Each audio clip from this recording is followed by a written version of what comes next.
Hey there, guys. Welcome to another episode of the MH Performance Podcast. I'm your host, Miles Harrison, and today, guys, we're going to be talking about pre-match routines. The routines that I tend to like to use just before a game that allows me to feel like I'm getting the most out of what I can potentially do. So, if you guys are ready, let's get straight into it.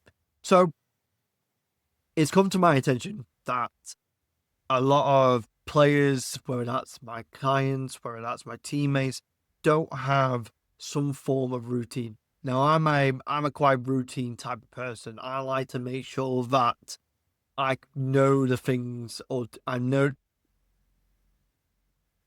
what potentially is going to make me feel better when it comes to a game. I've been testing and trialing this out for numerous of years of my playing careers, so I've got a good idea what kind of works well for me. And based off what the things I've kind of researched, how that kind of matches up with some of the studies out there. So hopefully by the end of this episode, you guys can take some ideas away from it and then potentially start building up your routines. Now, we're mainly going to be focusing on match day -1. That's the day before the game, and match day.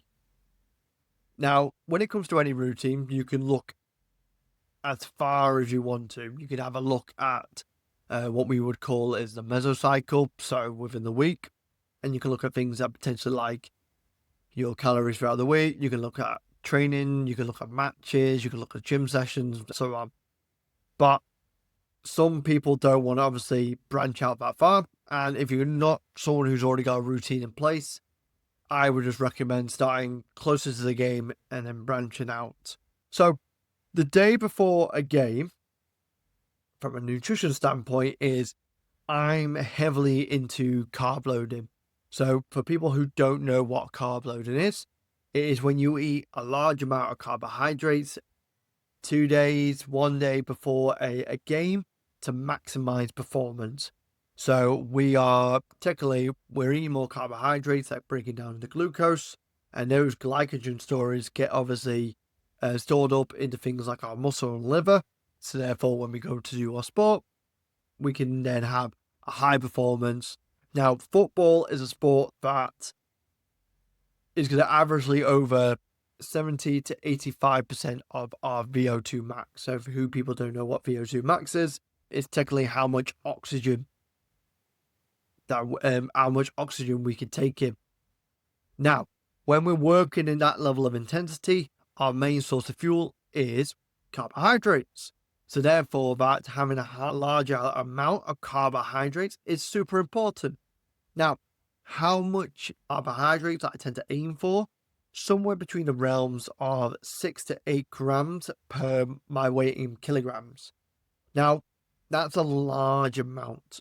And I've got numbers here as well. So that would mean that the day before a game, I'm looking between 400 to about 600 grams of carbohydrates. Now, if you're someone who's never done any of this before, do I recommend that you go straight away to the higher end? No, I recommend with any routine, you need to first of all look at where you are right now and then slowly start drip feeding all the things that you know that are going to benefit you in your game. And the reason why I recommend that is because everyone's got tolerance when it comes to food. And sometimes when people have a large amount of carbohydrates, some people get gut issues as well. And sometimes they might get negative effect from food. So they might find it feel a bit heavy. They might find that they might be a little bit slow, which is obviously not what you want. You want to do all these things here. So when you cut onto the pitch or the court or wherever you use this for, you can maximize what you're trying to do. So from a food standpoint, that's generally it. Now, when it comes to the other macronutrients, protein and fats, I generally keep them quite steady.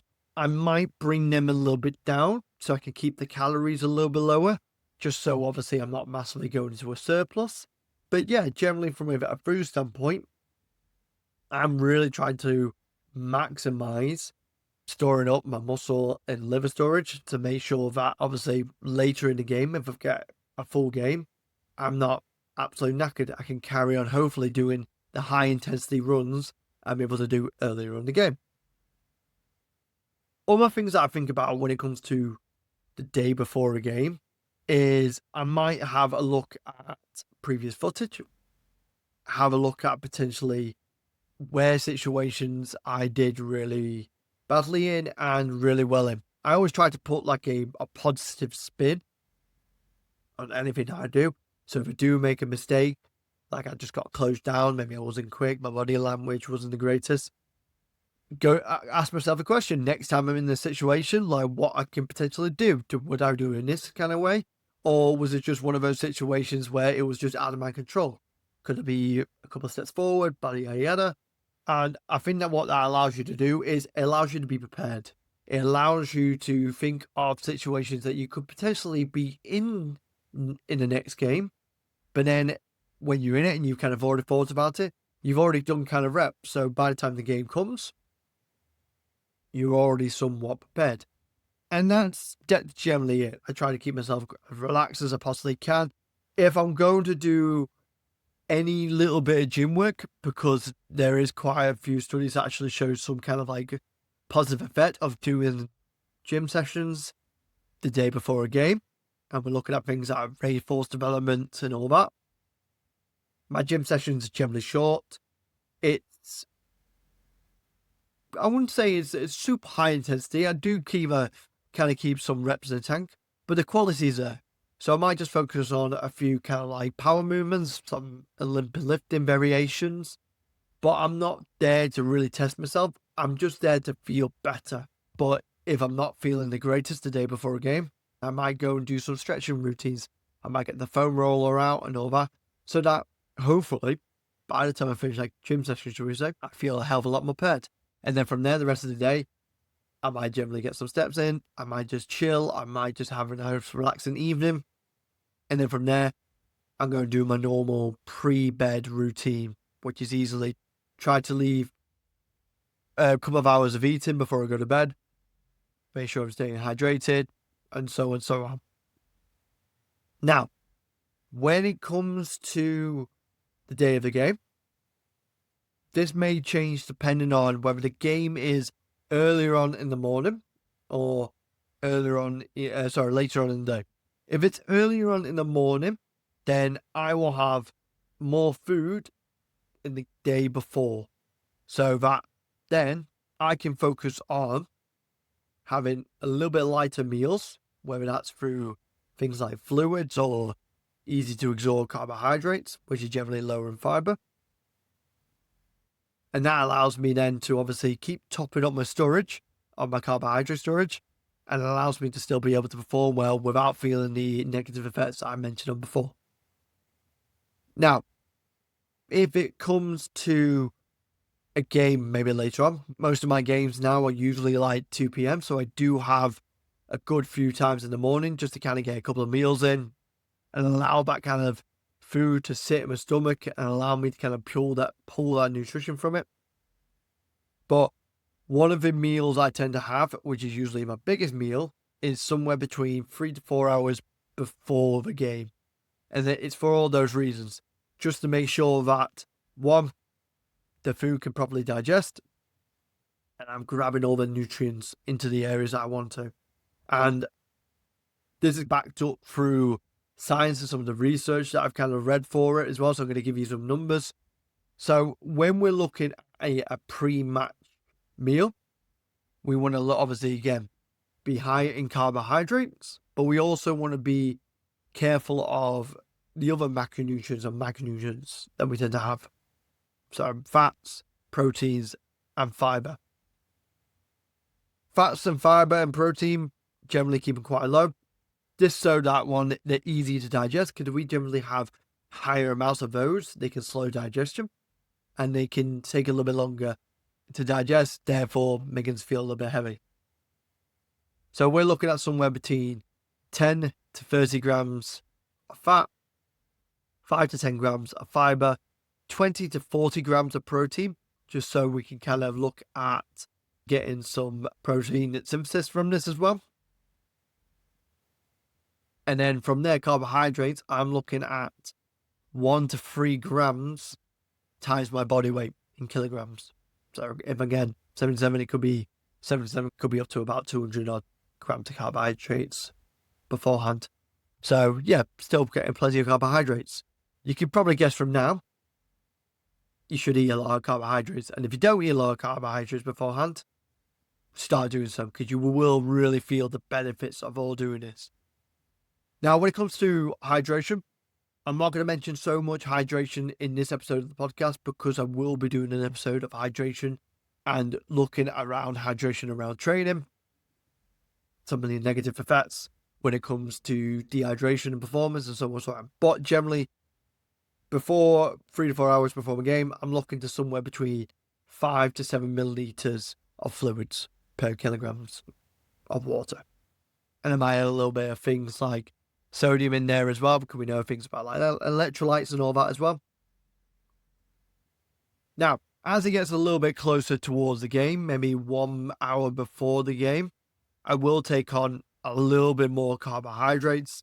These are going to be fast absorbing carbohydrates, and these might be in the form of liquids. And if you're someone who really struggles to get a large amount of carbohydrates, liquid carbohydrates are going to be your best friends in this situation. So things like Lucozade bottles as well.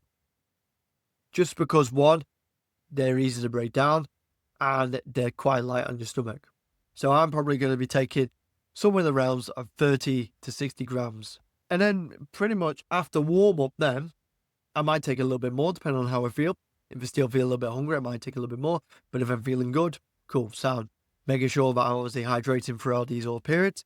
But that's generally it there, guys. It's not a super rigid routine, but it's something that allows me to get myself into the right headspace.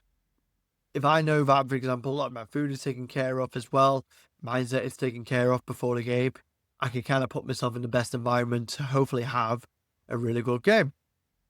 And then the final point I want to make when it comes to this episode, guys, is I mentioned this a little bit beforehand. Don't try anything massively new on game days. So if you've got a game up and it's an important game, don't try anything new. Hopefully at that point, you should have some ideas what kind of food works well for you, what doesn't. And then if you don't, you need to start building those things now. I'm now currently in pre-season, so I think this is actually a really good time to start building up these routines. And like I mentioned before, like you don't want to all of a sudden go from barely having any food and carbohydrates before a game to do something what I kind of do. It's taking me time to build into that process and understanding kind of again what I don't like, what I do like, and making kind of some mental notes. But for you, if you've got friendlies coming up, if you've got pre-season training sessions coming up, these are the times to start building up and seeing what you can tolerate right now. And that's it. Generally, that's it there, guys. So if you found some kind of use within this episode as well, please let me know. Share me your routine. If you got any questions around your routine, share that all with me. And if you want me to kind of cover over topics, whether that's like, what do you want to do, post to make sure that obviously you're recovering after games as well. I've already mentioned before, we're going to look at some things like hydration as well. I think that's really important, especially with the heat at the moment. And I'll go into why dehydration is such a massive hindrance to our performance. So yeah, if you guys enjoyed this episode of the MH Performance Podcast, make sure you like it, share it, subscribe to all channels and all that. But I'll see you guys in the next one. Ta-ta.